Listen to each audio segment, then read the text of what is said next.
Welcome to Emotional Alchemy with Lise Wilcox. Emotional alchemy is what I use to describe the process of taking something that's very dark and heavy, maybe a little scary, and transforming it, transmuting it into something that's light, airy, beautiful, and uniquely your own.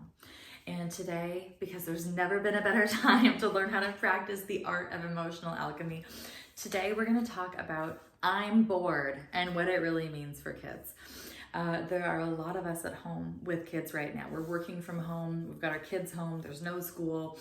And this is a brand new reality. It's a brand new reality. As somebody who has a background, like a 10-year background in Montessori education, I am a single parent. I do have 3 kids. I do work from home. This is pretty familiar territory to me.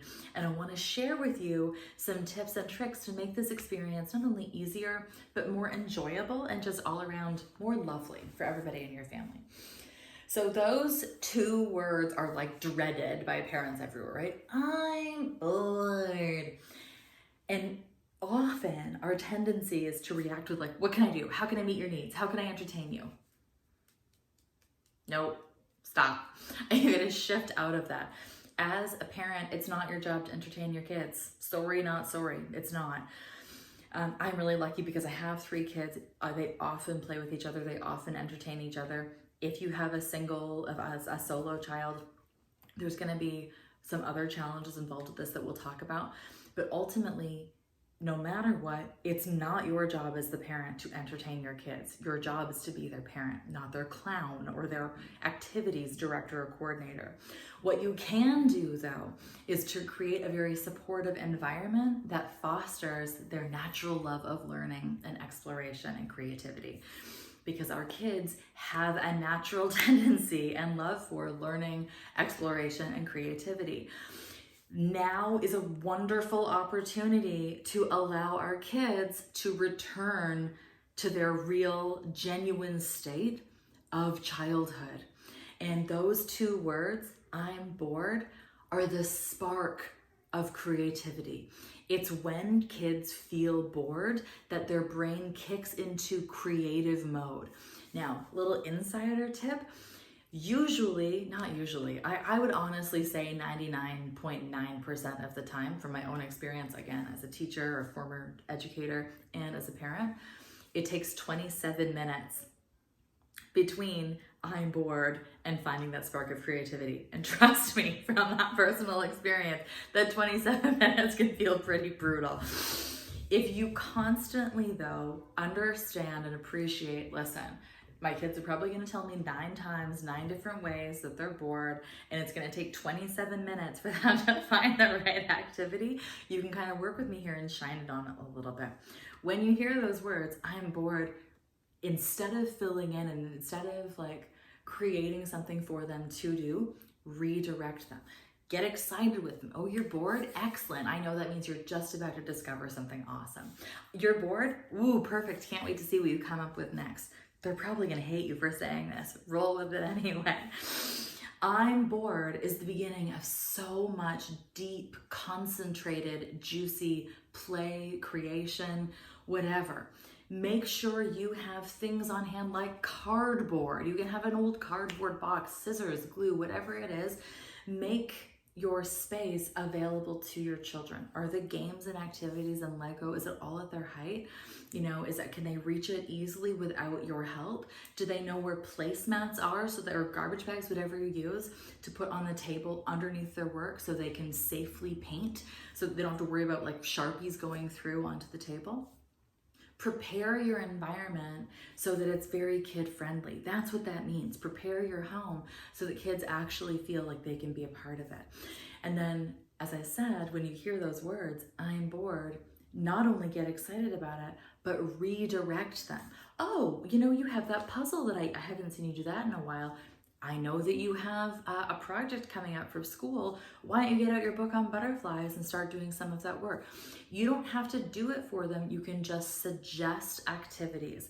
And even if they're like, oh, I don't want to do any of that stuff, even through their own frustration and feeling that and not getting that one instant need met right away, they will take that little seed of information and it will spark something inside of them and they will run with it. And when they run with it 27 minutes later, for the love of God, do not interrupt them. Children never, ever, ever, ever, ever get as much time as they need to concentrate. It's through, and it's like not supported at school. It's not supported in media. It's not supported in pre-programmed activities. Like nobody is supporting this. And our kids have a natural and very deep desire to engage with their work from a deeply concentrated level. So, you know, after that 27-minute window of I'm bored, and then they get into it, don't interrupt them and ask them if they want a snack. Don't interrupt them and ask them if they want to go to the park. Let them max out their experience with what they're creating, what they're building, what they're really getting into, what they're reading. Really celebrate that from afar without interrupting their engagement, and things will start to get easier. If you've never done this before, this is gonna take some time. If you're somebody who's had their kids at daycare since they were like a baby, this is gonna take some time to get used to for sure, but I promise you, this is what you need to do to really start shifting into self-directed fun. Kids are so bright and they're so creative. You already know that. Let them be themselves. Let them explore in the way they need to explore, and let them create their own fun. So many of us have this like nostalgia from when we were growing up. You know, I know my aunts and uncles all grew up on a farm, and they'll be like, oh my God, on the farm? Are you kidding? We were just kicked outside for like 8 hours a day and told to come home for dinner. And they just figured it out.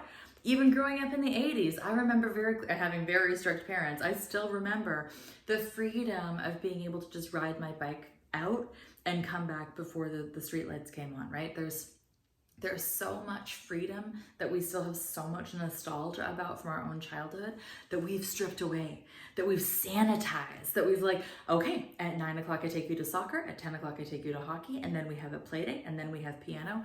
And I'm sorry, some of you are gonna hate me saying this, but that's not what childhood looks like.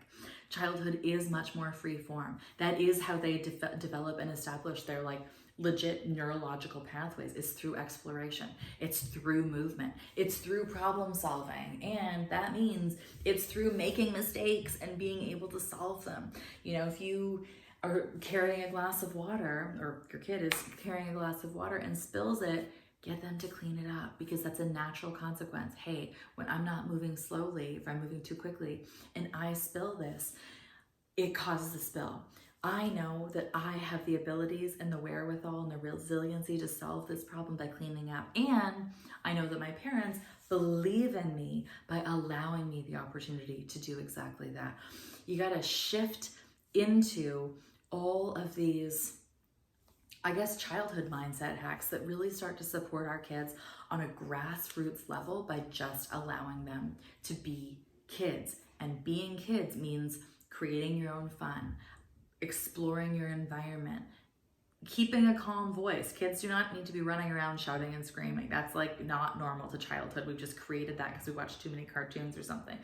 You know, help them wrangle that behavior to act from a very calm and concentrated place, and support that calmness, support that concentration, support their own ability to self-direct and lead themselves, to really listen to what it is their body is telling them they need to do in that moment, and allow them the space and opportunity to follow through on that.